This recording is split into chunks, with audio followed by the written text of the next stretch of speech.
Shadows from the Past. In the city of Alderton, an ancient mansion stood atop a hill, overlooking the metropolis below. Many said it was haunted, others claimed it was cursed. But when young historian Clara Hartwell was granted permission to explore the mansion, she had only one objective: to uncover its secrets. Walking through the grand entrance, the wooden floors creaked under her weight, echoing through the hallways. Dusty portraits of individuals adorned the walls, their eyes seemingly following her every move. But it was in the study, behind a towering bookshelf, that Clara found an old diary. Its pages were worn, its ink faded, but its story was waiting to be told. The diary belonged to Eleanor, a resident of the mansion from the late 19th century. As Clara delved into Eleanor's entries, she was transported into a tale of love, betrayal, and a haunting secret. Eleanor wrote of a forbidden romance with a man named Thomas, a servant in the mansion. Their love was pure, yet society's rules forbade it. The two often met secretly in the mansion's garden, under the shadows of the moonlit night. However, their love story took a dark turn when Eleanor's fiancé, Lord William, discovered their secret. In a fit of rage, he confronted Thomas, leading to a fateful duel. Eleanor's diary recounted the tragic night in detail.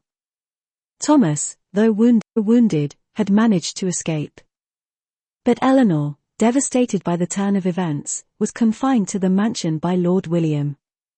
As Clara turned the pages, she was gripped by a sudden realization. On the last page was a drawing of a specific spot in the mansion's garden, marked with an X. Curiosity piqued, she decided to investigate. Following the diary's clues, Clara unearthed a small metal box from the marked spot. Inside was a collection of letters from Thomas to Eleanor. Each letter spoke of his undying love and hope for their future. The last letter revealed that Thomas had found a safe place in a distant land and urged Eleanor to join him. The mystery deepened. Clara couldn't find any more records of Eleanor after that fateful year. Had she escaped? Or had she lived her life imprisoned in the mansion, longing for her lost love? Days turned into weeks as Clara pieced together the puzzle. Finally, in an old town archive, she found a photograph dated years after the events of the diary. It depicted an older Eleanor, standing beside Thomas in front of a quaint cottage. Relief washed over Clara. Despite the odds, Eleanor had found her way back to Thomas. Their love had triumphed. The story of Eleanor and Thomas became Clara's first published book, revealing to the world not just a historical account, but a timeless tale of love overcoming all obstacles. The Diary of Forgotten Dreams. Sophie, an independent bookshop owner in the heart of London, prided herself on collecting rare manuscripts. One drizzly afternoon, a man entered her shop, offering a journal he'd found in his grandmother's attic. Its leather-bound cover and aged pages intrigued Sophie, and she bought it without a second thought. As she opened it, she realized it wasn't just any journal, it was a diary of dreams.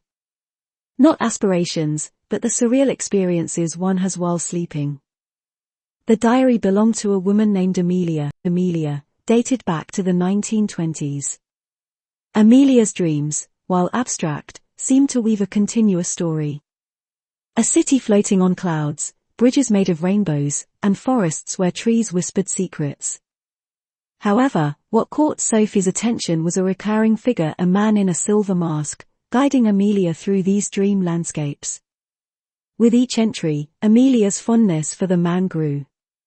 It was clear they shared a deep bond, even if it was just in dreams.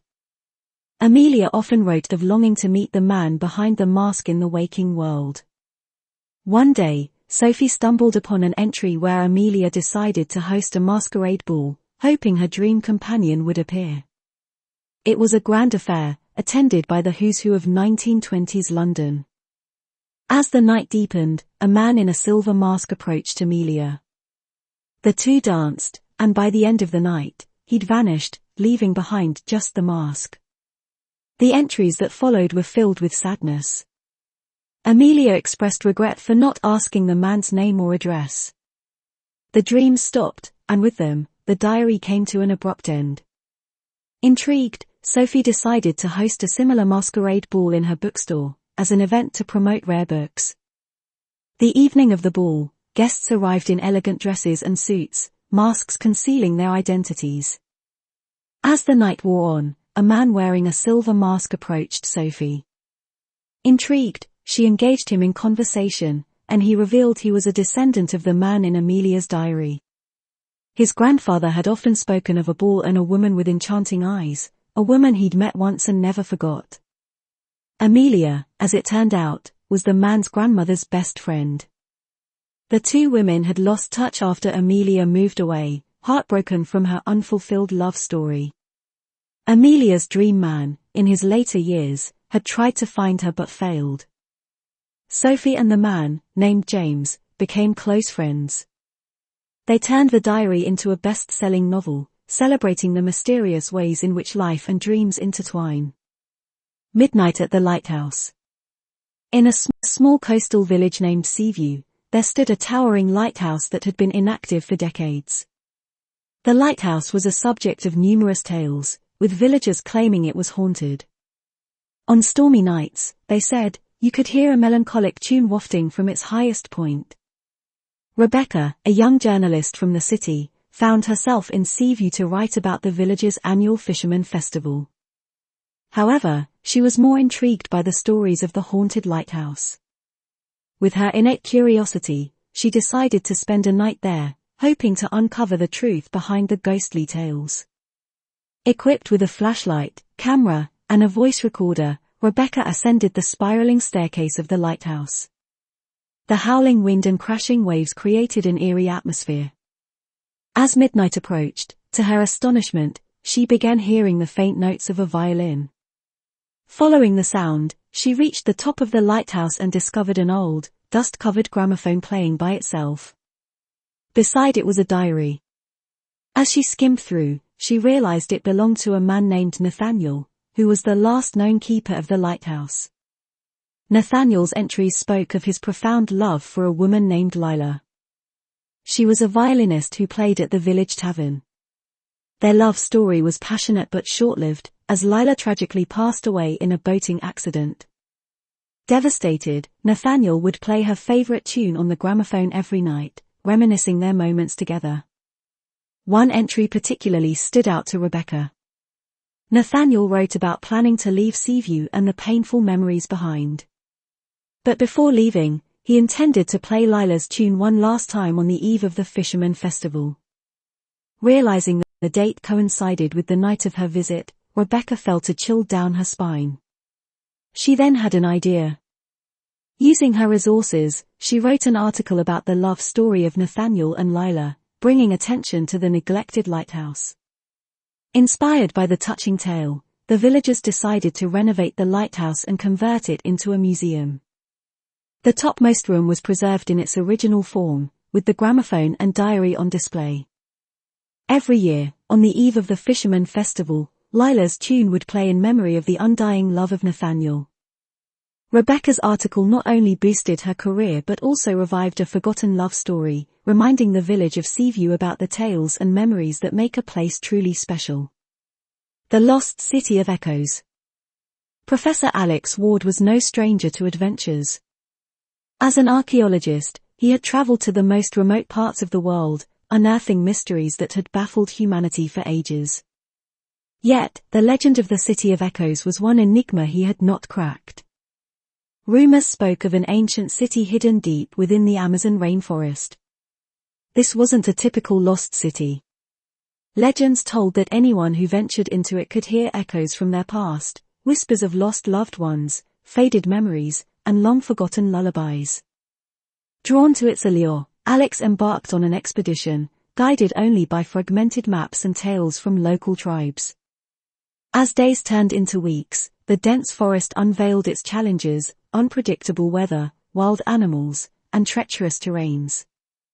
Yet, Alex's determination never waned. One evening, as the sun dipped below the horizon, the expedition team stumbled upon a series of ancient stone steps, overrun by vines and moss. These steps led to the heart of a city, grander than any they had seen before.